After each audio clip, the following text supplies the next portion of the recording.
Kembali kita kepada firman Allah Subhanahu wa taala dalam surat Al-Hujurat tadi. Allah Subhanahu wa taala mengatakan hakikat yang sebenarnya bahawa iman yang disebut oleh orang Arab Badui itu belum masuk ke dalam hati mereka. Secara sharih Allah katakan walamma yadkhulul imanu fi qulubikum. Iman belum lagi masuk ke dalam hati kamu sekalian. Nah. Namun kalau kita lanjutkan ayat itu, dalam kondisi dan keadaan mereka baru sebatas Islam dan iman belum lagi ada di dalam kalbu mereka, namun apa kata Allah? Wa in tuti'ullaha wa rasulah, namun jika kamu mentaati Allah dan Rasulnya, dengan catatan tadi dalam kondisi iman yang belum ada di dalam kalbu mereka lakukan ketaatan.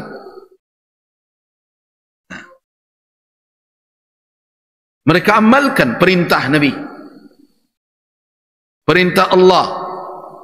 Mereka tinggalkan larangan Allah dan Rasul dalam kondisi iman belum ada di dalam kalbu mereka. Bagaimana mereka diperlakukan oleh Allah Subhanahu wa taala? La yalitkum min a'malikum syai'a. Allah tidak mengurangi sedikit pun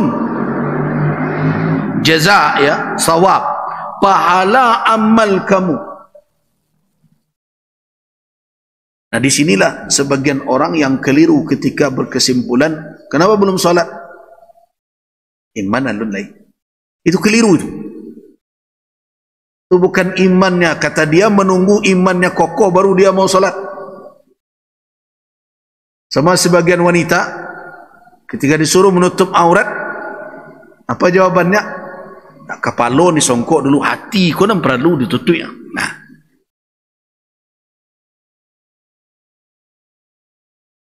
itu alasan yang tidak benar. Dilihat dengan petunjuk Al-Quranul Karim.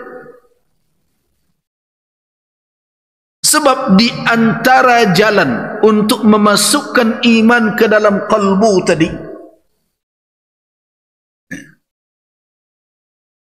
di antara jalan untuk menambah isi dari kalbu tadi itu, yang tadi dikatakan oleh Allah kepada orang Arab Badui tadi melalui nabinya, katakan Muhammad, kamu sekalian belum beriman, iman belum masuk ke dalam hati kamu, namun jika kamu mentaati Allah dan Rasul dalam keadaan seperti itu pun, Allah tidak akan kurangi sedikit pun amal kamu. Innallaha ghafurur rahim. Sesungguhnya Allah Maha Pengampun. Mungkin agak terlambat, mungkin harus berproses. Allah Maha Pengampun, tapi teruslah taat. Allah Rahimun, Allah yang mencurahkan rahmatnya. Nah, tersimpan di situ. Mudah-mudahan terus dengan amal kamu. Ibarat kamu mengetuk pintu, sekali lun terbuka, tokok salah taruh dengan amal kamu itu. Nyinyirlah di hadapan pintu rahmat Allah. Itu makanya kalau kita berdoa jangan puas sekali, dua kali, dan jangan pernah bosan. Jangan ada pula yang mengatakan, lima kali yang lunjut kabur lain. Jangan dihitung lo kalinya. Selama itu kebaikan, mintalah terus, ketuklah terus pintu rahmat Allah. Dan yakinlah Allah Subhanahu wa taala Rahimun.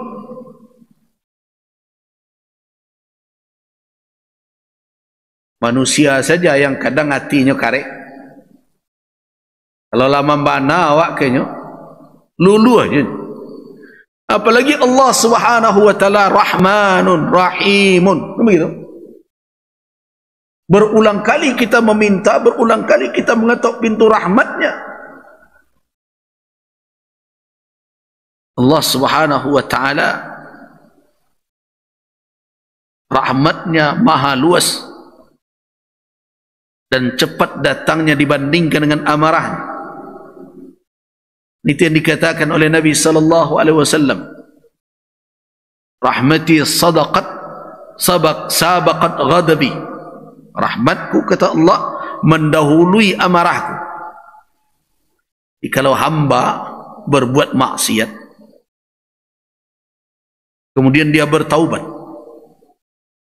seandainya amarah Allah lebih cepat datang dibandingkan rahmatnya dan ampunannya, tak selamik surang Allah di dunia, bro. Dan itu yang dikatakan oleh Allah Subhanahu wa taala, "Lau ya'akhidullahu an-nasa bi zulmihim", seandainya Allah menghukum manusia dengan alasan kezaliman mereka. Siapa yang tidak berbuat zalim? Nah, "Walau ya'akhidullahu an-nasa bi zulmihim ma taraka 'alaiha min dabbah." Seandainya Allah hukum manusia ini disebabkan kezaliman mereka, siapa yang tidak pernah berbuat zalim di dunia ini? Tidak ada. Bahkan ada penyair mengatakan bahwa kezaliman itu karakter manusia sebenarnya. Az-zulmu min siyamin nufus, fa in tajid dha'ifatin fa li'illatin la yazlimu. Itu perangai manusia berbuat zalim. Maka itu nyo ko dapek kandaknya nyo sesurang nang ketujuh nang kelake lainnya orang sebelah ko dapek jalan satu. Jadi wajar saja kalau dia berpacu, dia menjadi rakus, sikut kiri sikut kanan. Kenapa?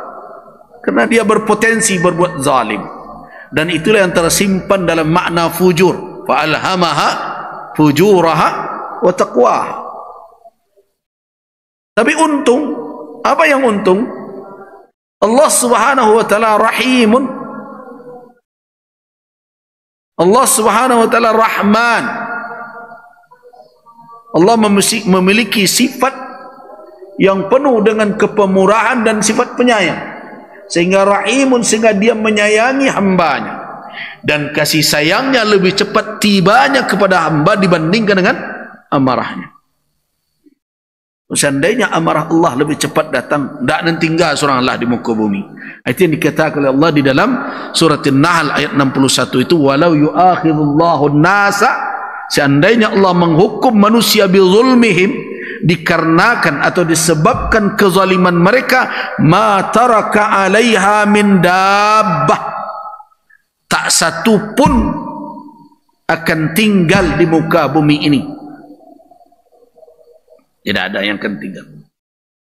Untung Allah Maha Penyayang, walaki yuakhiruhum, Allah tunda. Mudah-mudahan taubat jo, mudah-mudahan sadar jo. Nah, berfikirlah kembali, tempuhlah ikhtiar untuk memperbaiki diri. Ketika hamba datang membawa bertumpuk dosa, tapi dengan kesadaran yang penuh, bagaimana Allah menerima? Menerima dengan ampunan yang lebih banyak dari dosa manusia itu. Makanya di dalam satu riwayat dinukilkan, inna maghfiratallahi akthar min dhunubik, sesungguhnya ampunan Allah lebih banyak daripada dosamu. Nah, kita lanjutkan sedikit lagi. Nah, jadi kita lihat bahwa di dalam ayat ini ketaatan merupakan jalan sabab untuk apa?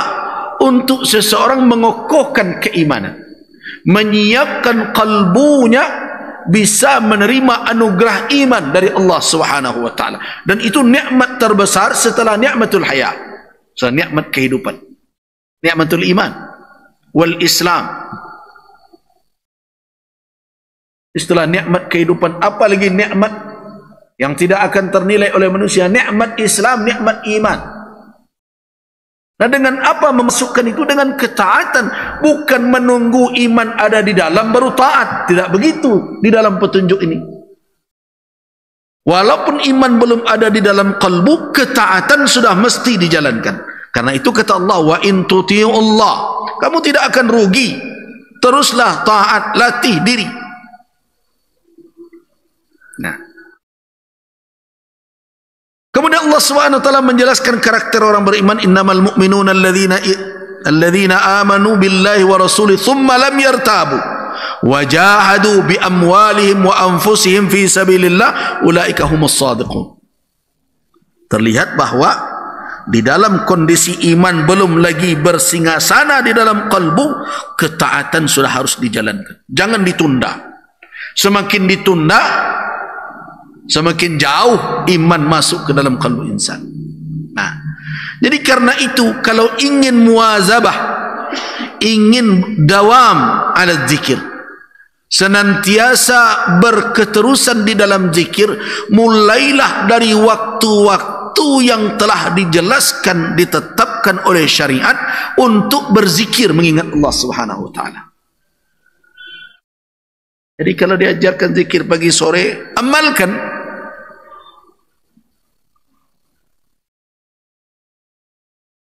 Kalau tunjukkan kalimat-kalimat yang bisa dipakai zikir, amalkan. Ditunjukkan zikir setelah salat fardu, amalkan. Nah, itulah cara bagaimana membersihkan bejana di dalam diri, dan dengan itulah kita membukakan pintu sedikit demi sedikit dengan izin Allah. Allah melihat itu. Itulah sabab yang dilihat oleh Allah, dan kemudian Allah curahkan anugerahnya, yaitu anugerah iman. Nah, yang perlu menjadi catatan, nah ini yang sering diabaikan orang. Di antara zikir yang tidak boleh diabaikan, malah masuk ke dalam makna zikir itu adalah ini: bermajelis ilmu. Jangan memahami makna zikir itu dengan mempersempitnya. Membaca Al-Quran zikir. Nah, di antara yang diperingatkan oleh Al-Imam Ibnu Qayyim, bahkan beberapa riwayat dinukilkan bahwa sejenak kita bertafaqquh untuk menerima ilmu, petunjuk keilmuan, itu lebih baik malah dari salat sunnah. Nah, karena itu wa yadkhulu fi dzikrillah, dan masuk di dalam zikir kepada Allah itu ta'allumul ilm, belajar ilmu, wa ta'limuh, dan mengajarkan ilmu itu, wa tafaqquh fi dinillah, dan bertafaqquh, memahami secara mendalam agama Allah. Fa inna hadza min dzikrillah subhanahu wa ta'ala. Ada pula orang yang memperhadap-hadapkan antara belajar ilmu pengetahuan dengan zikir. Kenapa ngaji gini? Wah, kalau sampai pukul 8 tu duduk sejadah berzikir setar. Jadi seolah-olah dia belajar itu bukan zikrullah. Jadi karena itu belajar, bermajlis ilmu itu adalah dalam rangka berzikir. Itu bahagian dari al-iqamah li dzikri, menegakkan zikir Allah. Kenapa? Di dalam hadis Nabi sallallahu alaihi wasallam, dalam hadis Nabi, apa kata Nabi sallallahu alaihi wasallam yang diriwayatkan oleh Al-Imam At-Tirmidzi rahimahullah, "Idza marartum bi riyadil jannati farta'u." Kalau kamu lewat di taman surga, kabekalah tungganganmu, berhentilah dulu sebentar dengan singgah di situ.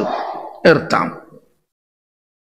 Kalau kita berjalan lewat di taman surga, jangan lalu sah. Singgahlah. Tambatkan tungganganmu. Hentikan kenderaanmu, singgahlah di dalam itu. Nah, ketika ditanya oleh para sahabat, "Wa ma riyadul jannah?" Apa itu taman-taman surga itu ya Rasulullah? Qala hilaqudz dzikir. Halaqah zikir. Nah, apa makna halaqah zikir di situ? Apakah di masa Nabi sallallahu alaihi wasallam orang berkumpul untuk bertahlil? Tidak ditemukan. Zaman Rasul yang ada adalah para ulama atau ulama semenjak sahabat sampai tabi'in Mereka berhimpun di rumah Allah untuk apa? Untuk tilawatul Quran, menjelaskan Al-Quranul Karim, menyampaikan hadis Nabi, menjelaskan petunjuk syariat. Dan itulah halaqah al-ilm, halaqah ilmu. Nah, karena itu wal murad bihilaqadz dzikir, yang dimaksud dengan halaqah zikir di situ ay majalisul ilm, adalah majlis-majlis ilmu. Jadi kalau kita sekarang berhimpun di sini semenjak maghrib sampai isya tadi juga dalam rangka berzikir. Jadi kalau ada hadis-hadis yang terkait dengan majlis zikir, dengan halaqah zikir, masuklah majlis yang seperti ini. Kalau kita mendengarkan hadis yang dibacakan oleh para dai kita, innalillahi malaika jawad, sungguhnya Allah punya malaikat yang berkeliling, apabila dia bertemu dengan halaqah zikir, haffat janaha, dihamparkan sayapnya, termasuklah majlis ini biiznillah. Nah, itulah yang dimaksud dengan zikir. Jadi kehadiran seseorang di dalam majlis ilmu, mendengarkan petunjuk syariat, bertafaqquh, mendalami pelajaran atau pemahaman tentang agama, dia perdalam, maka itu min asbab, di antara sebab bersihnya benyana hati dan terbukanya pintu qalbu sehingga masuknya anugerah Allah Subhanahu wa ta'ala. Itu baru yang pertama yang dimaksud oleh Ibnu Qayyim rahimahullah.